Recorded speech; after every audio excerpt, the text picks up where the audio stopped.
Alors bonjour à tous. Bonjour aussi à tous ceux qui sont sur Zoom. Je souhaite la bienvenue à des nouvelles figures qui sont parmi nous. Bienvenue, nous sommes contents de vous voir.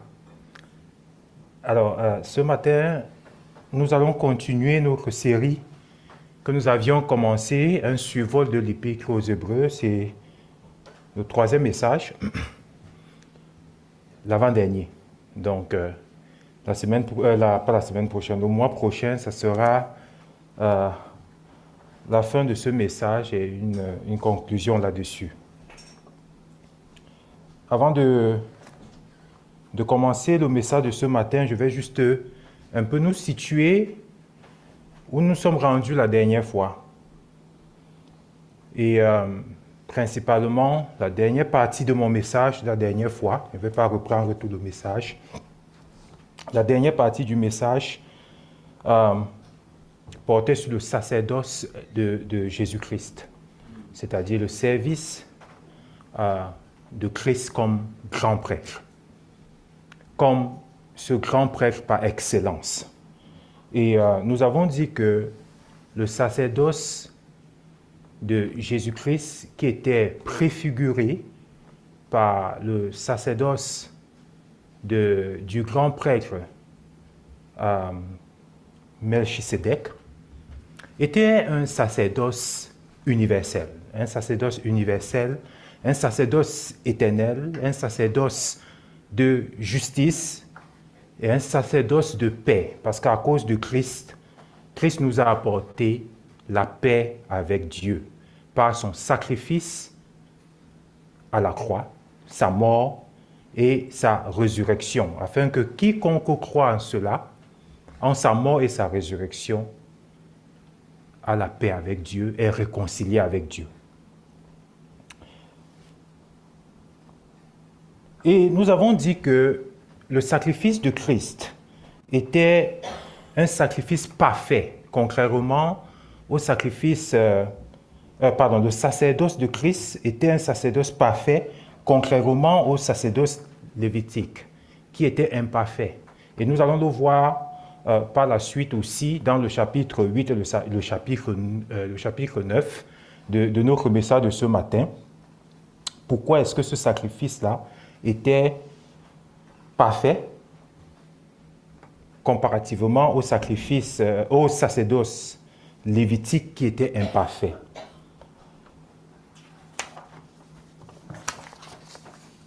Donc, nous avons terminé notre message de la dernière fois en lisant un texte que je vais relire encore ce matin. Hébreux 7, versets 26 à 28. Il nous convenait en effet d'avoir un souverain sacrificateur comme lui, saint, innocent, sans tache, séparé des pécheurs et plus élevé que les cieux, qui n'a pas besoin, comme les souverains sacrificateurs, d'offrir chaque jour des sacrifices, d'abord pour ses propres péchés, ensuite pour ceux du peuple, car ceci, il l'a fait une fois pour toutes en s'offrant lui-même. Amen. On va prier. Notre Dieu, merci pour la grâce que tu nous donnes encore ce matin d'aller dans ta parole et de prendre ce que tu veux bien parler à nos cœurs ce matin. Je te prie au nom de Jésus que tu m'accordes la grâce de partager ce que tu as mis sur mon cœur et aussi que tu disposes le cœur de chacun de nous à pouvoir te laisser, Seigneur, nous enseigner, que ta parole enseigne chacun de nous. Au nom de Jésus, qu'au travers de ce message, ça soit un message d'assurance, un message d'encouragement, un message d'avertissement aussi. Pour ta seule gloire, au nom de Jésus. Amen. Donc, Jésus est le grand prêtre par excellence. Et le sacerdoce de Jésus nous donne une certitude pour notre foi. Et c'est la première partie de mon message de ce matin. les certitudes de notre foi. Quelles sont les certitudes de notre foi que nous pouvons ressortir du service de Jésus-Christ ou encore du sacerdoce de Jésus-Christ comme souverain sacrificateur par excellence ou encore grand prêtre par excellence.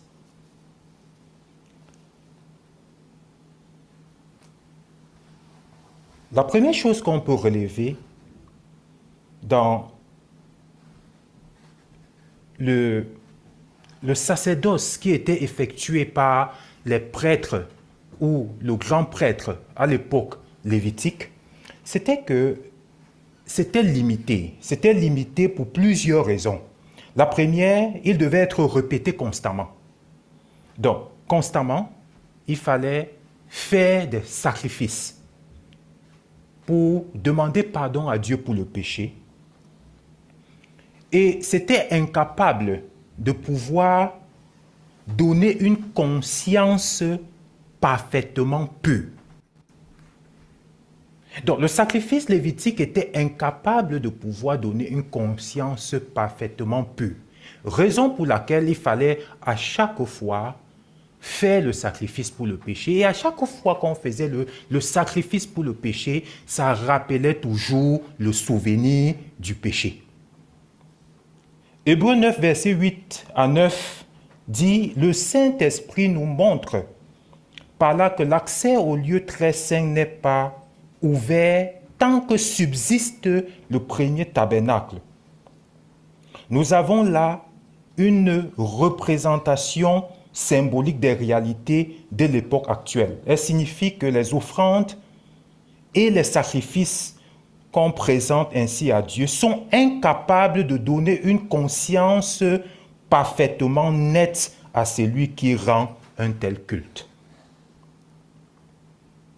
L'objet ou le sujet du sacrifice, ça c'est la deuxième limite de ce sacrifice lévitique. L'objet ou le sujet du sacrifice ne pouvait pas effacer pour toujours les péchés des hommes. Et notre frère Graham, quand il a intervenu ce matin, il a abordé cela. Hébreux 10, verset 4 nous dit « Il est impossible que le sang des taureaux et des boucs ôte les péchés. »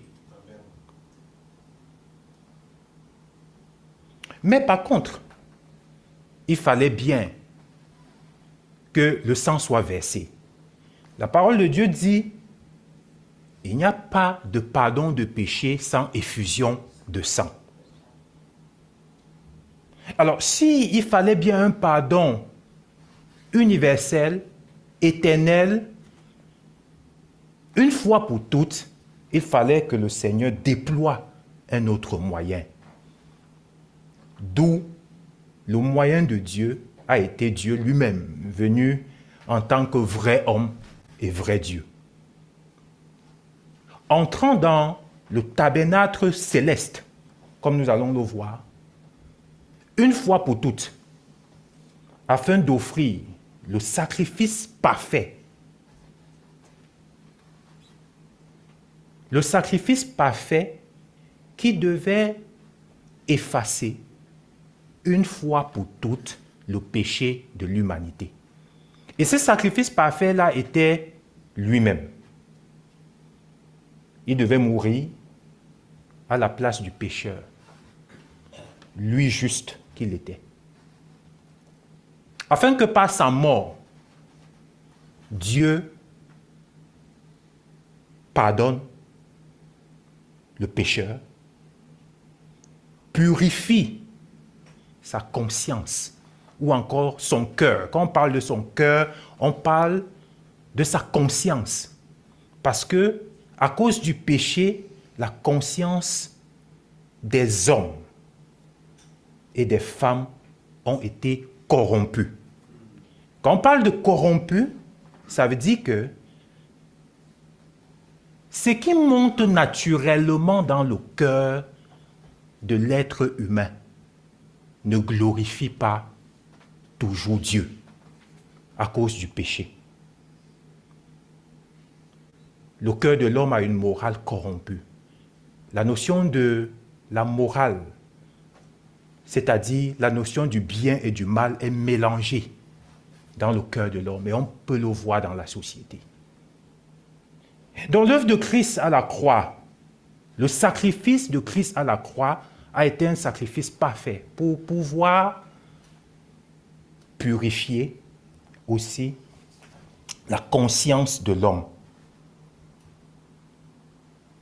Hébreux 9, verset 14 dit « Combien plus le sang de Christ, qui par un esprit éternel s'est offert lui-même sans tache à Dieu, purifiera-t-il notre conscience des œuvres mortes afin que vous serviez le Dieu vivant. » On peut le lire aussi dans Hébreux 7, versets 26 à 27.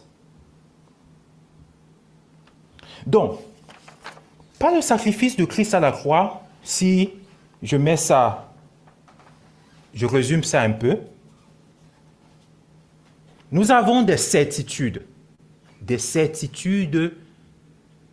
qui fondent notre foi, qui fondent la foi des croyants. Quand je dis nôtre ici, je inclus dans le nôtre uniquement les croyants, ceux qui croient en la mort et la résurrection de Jésus. Nous avons donc ces certitudes-là. La première certitude, le sacerdoce de Christ nous pardonne tous nos péchés.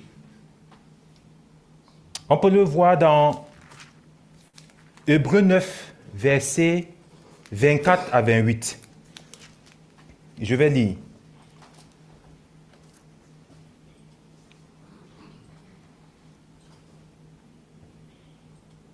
Car Christ n'est pas entré, je vais lire ça dans la version Semeur. Car ce n'est pas dans un sanctuaire construit par des hommes, simple image du véritable, que Christ est entré. C'est dans le ciel, afin de se présenter maintenant devant Dieu pour nous. De plus, c'est chaque année que le grand prêtre de l'ancienne alliance pénètre dans le sanctuaire avec du sang, qui n'est pas le sien. Mais Christ, lui, n'y est pas entré pour s'offrir plusieurs fois en sacrifice. Autrement, il aurait dû souffrir la mort à plusieurs reprises depuis le commencement du monde. Non, il est apparu une seule fois à la fin des temps pour ôter les péchés par son sacrifice. Et comme le sort de tout homme est de mourir une seule fois, après quoi vient son jugement par Dieu, de même Christ s'est offert une seule fois en sacrifice pour ôter les péchés de beaucoup d'hommes. Et il viendra une seconde fois, non plus pour ôter les péchés, mais pour sauver ceux qui l'attendent de leur salut. Ceux qui attendent, de leur salut. Hébreux 9, versets 24 à 28. Donc, le sacrifice de Christ à la croix, le sacerdoce de Christ nous pardonne de nos péchés. C'est une certitude que le croyant doit avoir. C'est important d'avoir des certitudes. Les certitudes sont des fondements sur lesquels notre foi tient. Les fondements sur lesquels notre foi ne vacille pas. Deuxième certitude, je vais revenir sur le texte après. Deuxième certitude, la purification des œuvres mortes qui mènent à la mort. L'œuvre de Christ, comme je dis tantôt, a purifié notre conscience.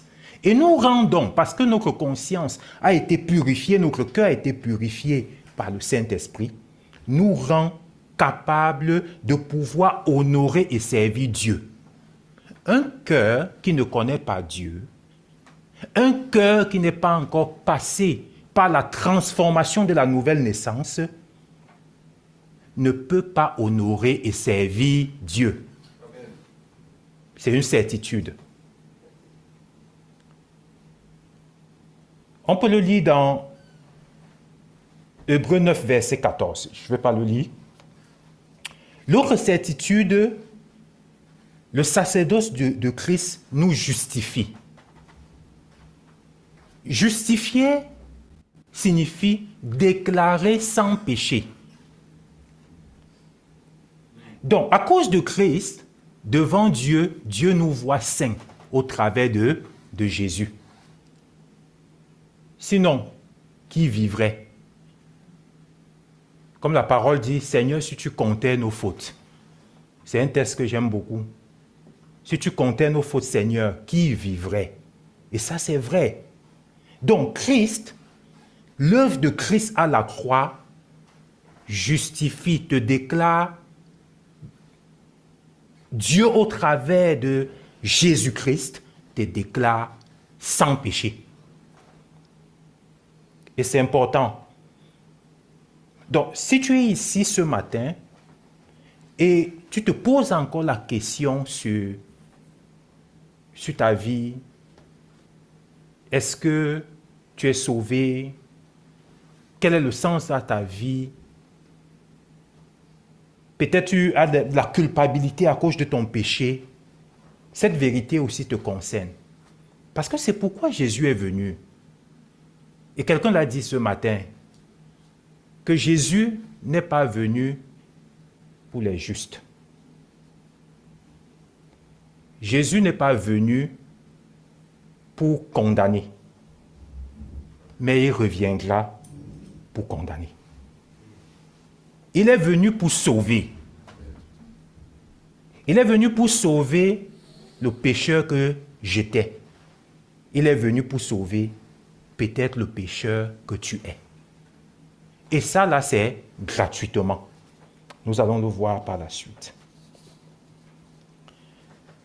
Cette certitude de justification, on peut le lire dans Hébreux 10, versets 14 à 16. Je vais le lire.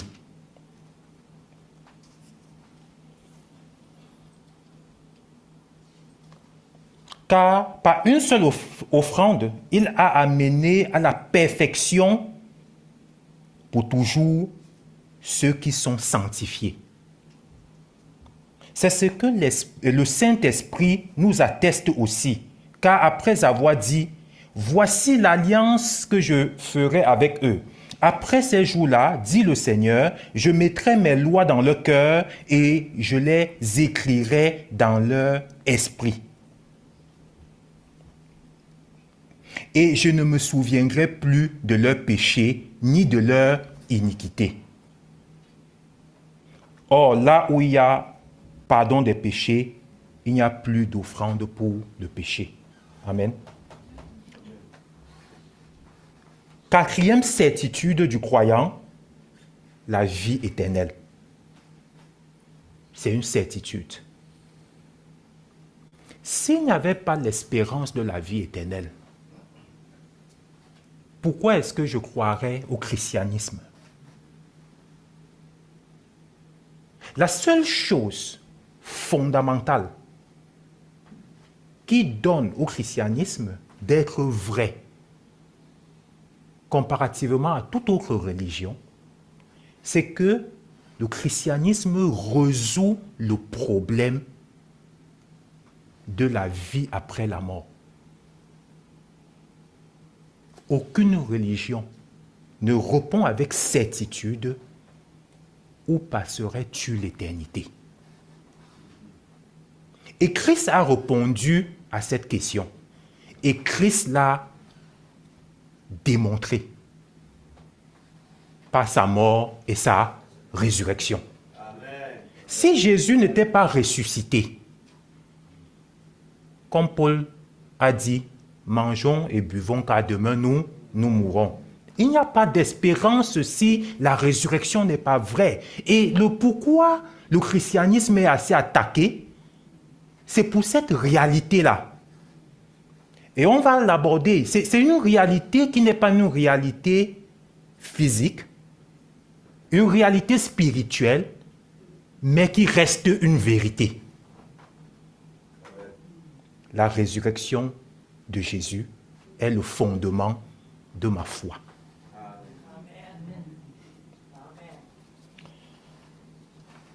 Le verset 28 de Hébreux 9 nous dit quelque chose d'important. Je vais relire le verset à partir du verset 27.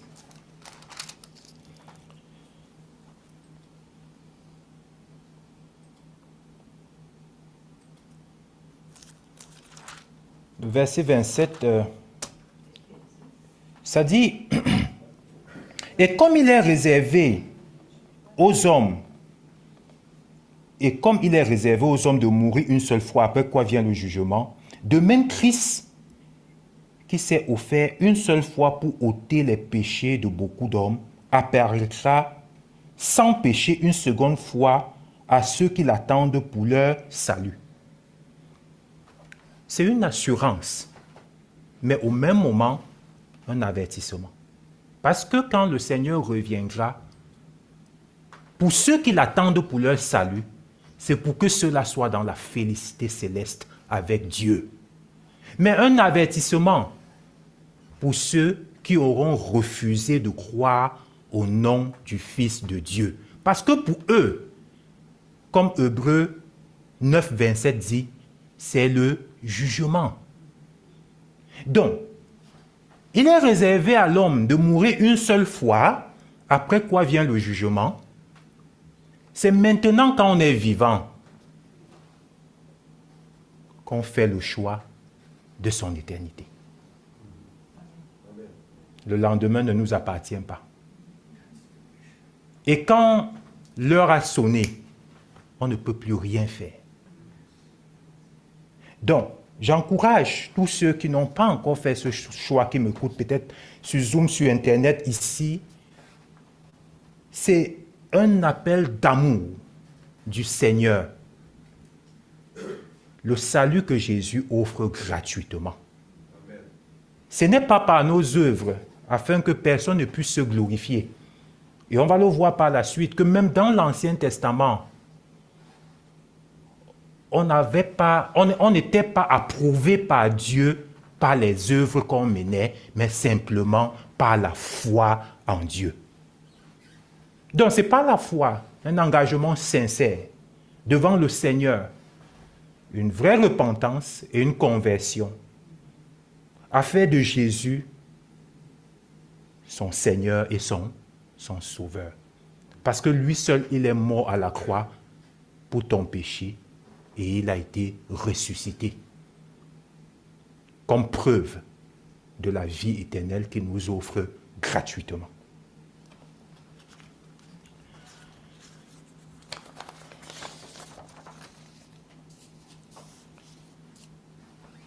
Le deuxième point de mon message, assurance et avertissement aux croyants. Alors, nous avons cette assurance-là à cause de Christ, à cause du sacerdoce une fois pour toutes de Jésus, sa mort et sa résurrection, que nous sommes pardonnés et rendus parfaits. Ça, c'est une assurance. Ça veut dire quoi? Ça veut dire qu'il n'y a plus de jugement pour nous. Dieu nous a sauvés. Amen. Mais je vais quand même attirer l'attention sur quelque chose ici. Et je partageais avec un frère cette semaine là-dessus. C'est passé cette semaine ou la semaine passée avec mon frère Luc.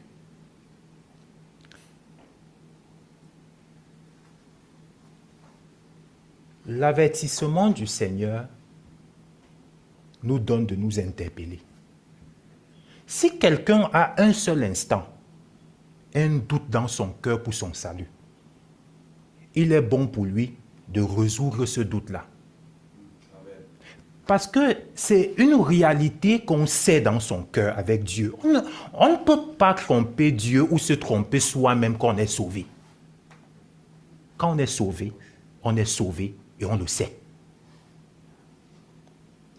Donc, quand on a un doute dans le cœur, même si quelqu'un vient nous dire que ne doute pas, le fait que tu as récité la prière de la repentance, tu as dit un jour à Dieu que Seigneur, je t'offre ma vie, je fais de toi mon Seigneur et mon Sauveur.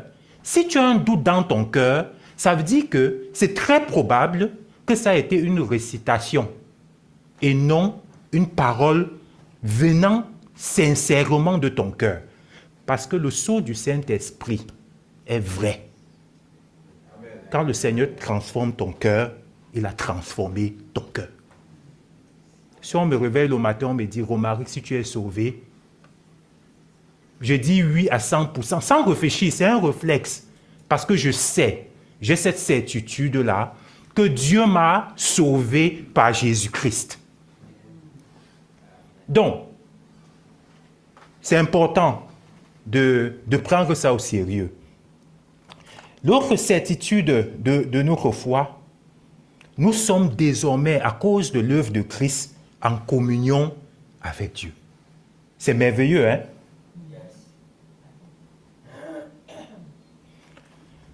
Avant, c'était le grand prêtre qui entrait une fois par an dans le lieu très saint. Christ est entré une fois pour toutes et nous a ouvert la voie.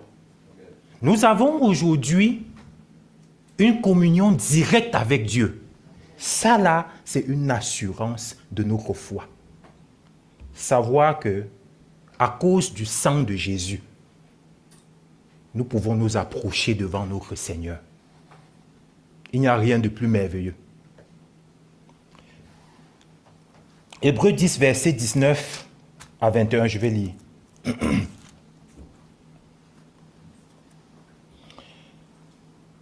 Ainsi donc, frères, nous avons, au moyen du sang de Jésus, une libre entrée dans le sanctuaire, par la route nouvelle et vivante qu'il a inaugurée pour nous au travers du voile, c'est-à-dire de sa chair.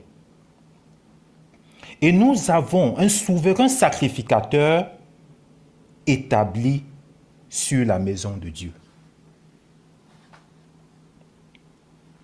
Alors, cette communion avec Dieu a des implications pratiques.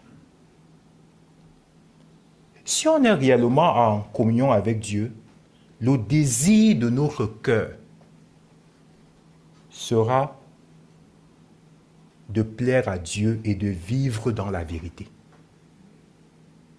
Hébreux 10, 22.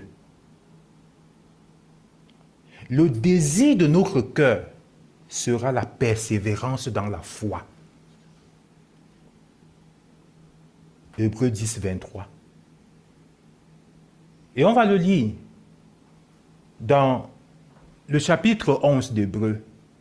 Tous ceux qui ont été torturés, qui ont souffert la prison, qui sont morts à cause de leur foi,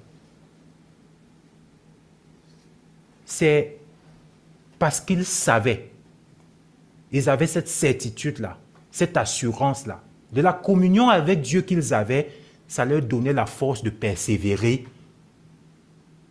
sans régner le nom de Christ. Sinon, comment l'expliquer? Si ce n'est pas une réalité vraie, bien qu'on ne voit pas, comment expliquer que quelqu'un accepte de se faire brûler au nom de Jésus? C'est quelque chose que j'ai souvent réfléchi là-dessus. Et j'ai compris.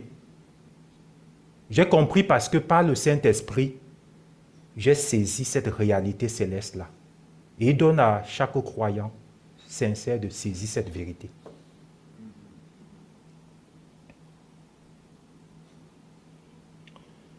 La communion avec Dieu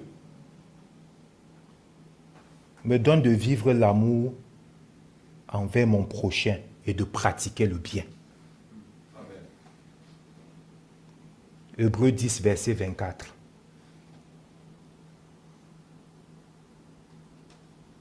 Mais au même moment, comme je disais, il y a cette assurance que nous venons de parcourir. L'auteur aux Hébreux dit à ses destinataires, donne un avertissement à ses destinataires, et à cause du contexte que j'avais expliqué au début de ce message, vous pouvez réécouter le contexte dans mon message précédent ou bien le premier message sur Internet. il donne quand même un avertissement au danger d'abandonner la foi. Hébreux 10, versets 26 à 31, je vais lire.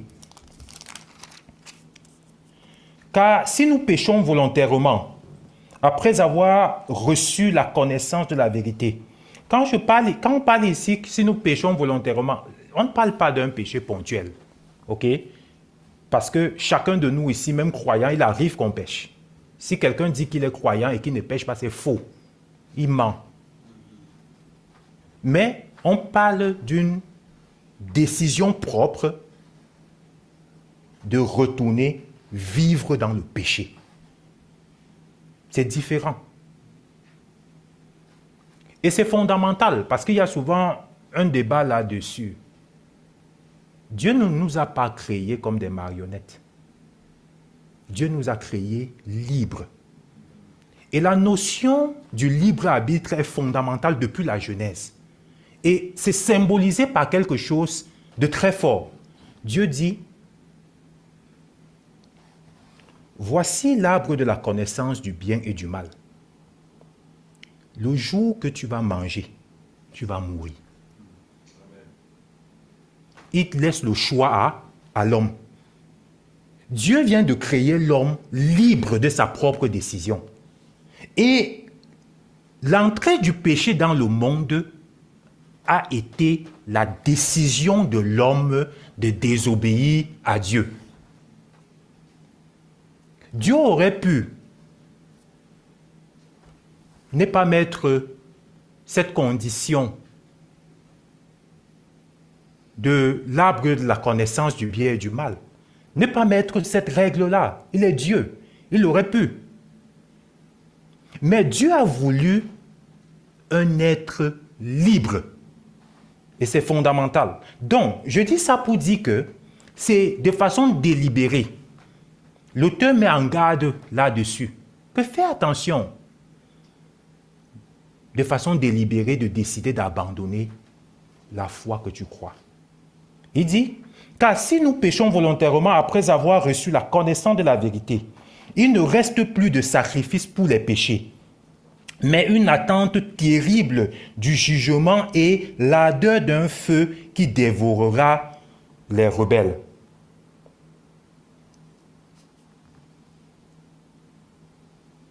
Celui qui a violé la loi de Moïse meurt sans miséricorde, sur la déposition de 2 ou de 3 témoins. De quel pire châtiment pensez-vous que sera jugé digne celui qui aura foulé aux pieds le Fils de Dieu et qui aura tenu pour profane le sang de l'alliance par lequel il a été sanctifié et qui aura outragé l'esprit de grâce? Car nous connaissons celui qui a dit « En moi la vengeance, en moi la rétribution ». Et encore, le Seigneur jugera son peuple. C'est une chose terrible de tomber entre les mains du Dieu vivant. Dieu est plein d'amour, mais au même moment, Dieu est un Dieu juste. Amen. Qui sauve le pécheur par son amour, mais qui condamne le rebelle dans sa justice.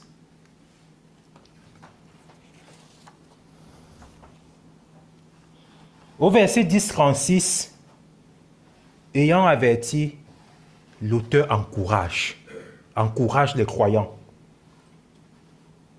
Il encourage les croyants à demeurer dans la foi en leur rappelant leur fidélité passée. Il va dire au verset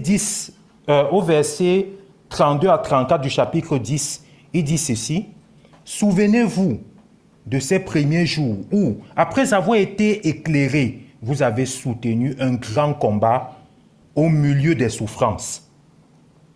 D'une part, exposés comme en spectacle aux opprobres et aux afflictions, et de l'autre, vous associant à ceux dont la position était la même. En effet, vous avez eu la compassion pour les prisonniers et vous avez accepté avec joie l'enlèvement de vos biens, sachant que vous avez des biens meilleurs et qui durent toujours. C'est un encouragement à rester fidèle. Nous avons quelque chose de meilleur. Et cette chose de meilleur-là, c'est la cité céleste, dans la glorieuse présence de Dieu. Donc,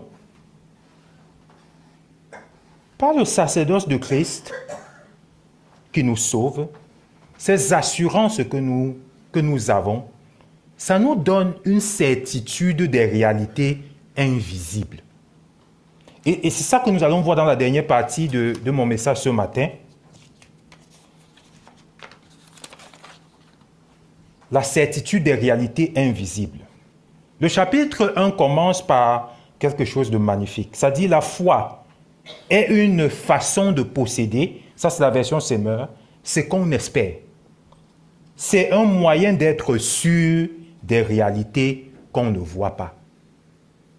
Il faudrait qu'on situe ce texte dans son contexte. On parle ici de la foi qui sauve. Ce n'est pas ce qu'on dit dehors, la foi que je vais avoir une nouvelle maison demain, la foi que je serai guéri. La foi, ce n'est pas de ça qu'on parle. On parle de la foi qui sauve. Et souvent, des chrétiens même, moi-même j'ai eu à utiliser ce texte-ci avant, hors de son contexte. Le texte nous parle ici de la foi qui sauve. Et nous parle de quelque chose d'intéressant. Quand on parle ce qu'on espère, posséder ce qu'on espère, la question qu'on peut se poser, c'est qu'est-ce qu'on espère? On va le lire dans Hébreux 11, verset 10. Car ils attendaient la cité au fondement inébranlable dont Dieu lui-même est l'architecte et le constructeur. C'est ce qu'on espère. Qu'est-ce qu'on espère? Hébreux 11, verset 16 encore dit, en fait, c'est une meilleure patrie qu'ils désirent, c'est-à-dire la patrie céleste. Aussi, Dieu n'a pas honte d'être appelé leur Dieu et il leur a préparé une cité. Qu'est-ce qu'on espère? On espère être dans la présence glorieuse de Dieu dans son royaume céleste. Ça dit, la deuxième partie de ce texte dit, c'est un moyen d'être sûr des réalités qu'on ne voit pas. C'est quoi les réalités qu'on ne voit pas? Le monde est gouverné, ou bien la pensée du monde est gouvernée par la pensée du monde, oui, de l'homme, par deux visions. Et ces deux visions du monde, je ne vais pas entrer trop dedans dans les détails aujourd'hui, ces deux visions sont basées sur deux choses. D'un côté, certains se fondent uniquement sur la vision naturaliste du monde, c'est-à-dire ce qui considère comme vrai est ce qui est visible, c'est-à-dire naturel, et qui répond aux lois de la nature. De l'autre côté, il y a ceux qui croient en Dieu. Ceux-là, ce sont des athées. Ça veut dire qu'ils ne croient pas à l'existence transcendantale. Un gros mot simplement pour dire l'invisible. Donc, ils croient à ce qu'ils voient. Et ce qui répond aux normes de la nature ou de la science. On peut développer beaucoup de courants de pensée qu'on dit ici aujourd'hui dans le monde vient de ce fondement-là. Maintenant, il y a l'autre courant du monde qui est un courant qui croit en Dieu, une vision du monde qui croit en Dieu et qui croit à la fois à la réalité naturelle, parce que c'est Dieu qui a créé tout ce qui est naturel et visible, et les lois de la nature, et la réalité invisible, transcendantale, c'est-à-dire qui croit en Dieu, qui croit à l'existence de Dieu. Parce que les naturalistes ne croient pas, ou les matérialistes ne croient pas à l'existence de Dieu. Donc, Ils définissent donc la réalité. Je vais dire, la réalité peut donc être définie de deux manières. Il y a une dimension visible et naturelle que chacun de nous pouvons voir. Et il y a une dimension invisible qu'on ne voit pas. Mais ce n'est pas parce qu'on ne voit pas que ce n'est pas vrai. Et on a donc cette certitude-là par la foi que ce qu'on ne voit pas, cette réalité qu'on ne voit pas, c'est-à-dire Dieu, c'est-à-dire l'éternité dans la présence glorieuse de Dieu, la cité céleste, le jugement éternel, ce sont des réalités invisibles mais vraies. Donc, par la foi, c'est-à-dire par la confiance en Dieu, en sa parole et en ses promesses. La foi peut encore être définie comme la confiance en Dieu, en sa parole et en ses promesses. On a donc cette certitude de l'éternité dans la présence glorieuse du Seigneur, dans son royaume glorieux. Et le chapitre 11 va donc citer plusieurs personnes qui ont eu donc cette confiance-là. Confiance en Dieu, confiance en sa parole et confiance en ses promesses. Et toutes ces figures de la foi qui sont citées dans Hébreux 11 a pour but de nous encourager dans notre marche avec le Seigneur. Et comme j'ai dit, tous, quand on lit de l'Ancien Testament, ce n'était pas par leurs œuvres. Le texte nous dit dans Hébreux 11, verset 2, qu'ils ont été approuvés par Dieu uniquement par leur foi. Ça veut dire qu'ils ont cru en la promesse de Dieu, ils ont cru en Dieu, ils ont cru en la parole de Dieu, et ils ont cru en les promesses de Dieu. C'est ça qui a fait d'être approuvés. Donc, nous aujourd'hui, nous avons cette foi-là en Jésus-Christ parce que Jésus est l'accomplissement de la parole de Dieu. Nous croyons à la parole de Dieu.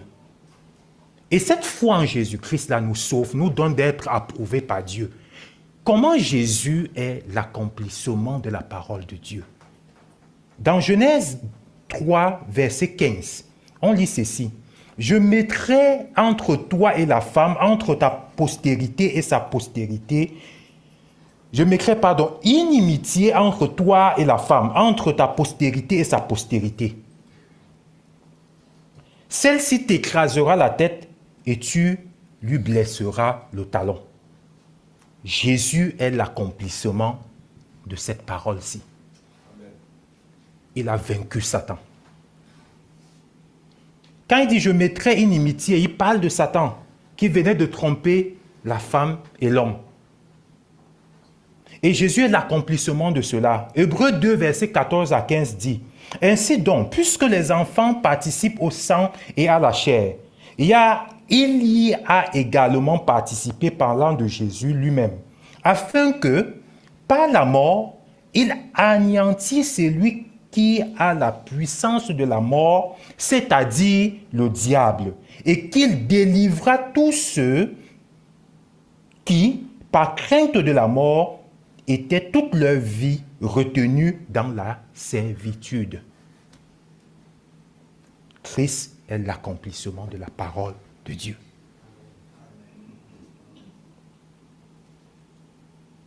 Donc, comme je disais, toute cette personne que nous lisons dans Hébreux 11 nous encourage dans notre marche chrétienne de persévérer comme eux, de persévérer et avoir le regard fixé sur la cité céleste,